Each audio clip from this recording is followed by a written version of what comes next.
The people of Thebes complained to Oedipus about destruction and death coming upon the land. Oedipus sends Creon to go figure out what was going on with the destruction of Thebes, and Creon comes to tell that the prophecy of the gods is to find the killer of the king Laius.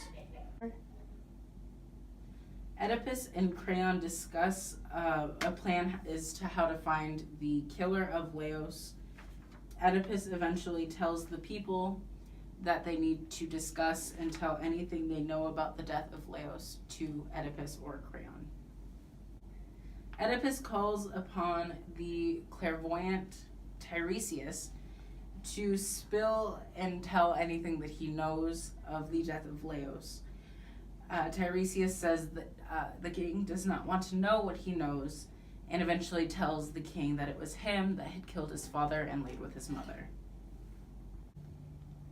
Creon and Oedipus argue.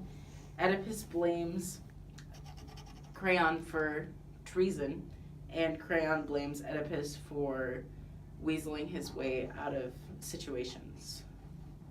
Jocasta now comes and assures Oedipus that it was not him that murdered King Laius.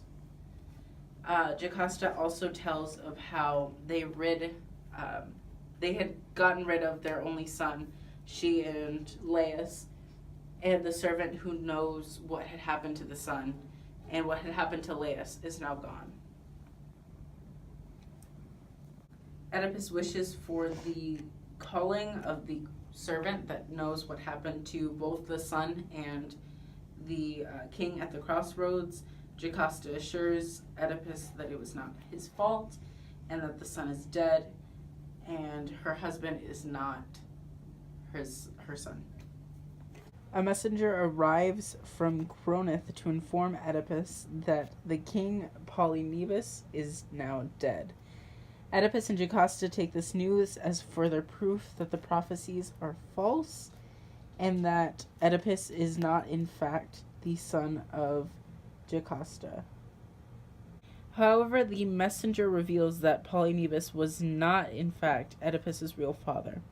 Instead, the messenger, who was the previous shepherd, was the one that took Oedipus and gave him to Polynebus after Laius' predictions. Jocasta wishes that Oedipus no longer pursues the questions. Oedipus believes that Jocasta is simply embarrassed to be related or married to someone that is not of a royal ancestry, and Jocasta leaves the room to be silent evermore. After the realization sets in that Oedipus has in fact killed his father and slept with his mother, he runs off the stage in grief. A second messenger then appears and informs that Jocasta has in fact killed herself.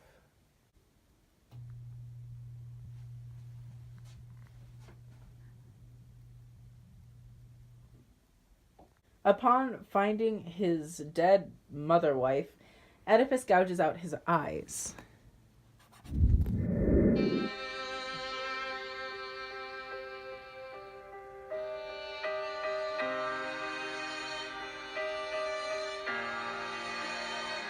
Oedipus begs to be banished from Thebes. Creon and Oedipus eventually discuss the care of his children, especially his daughters, before Creon finally banishes Oedipus from Thebes.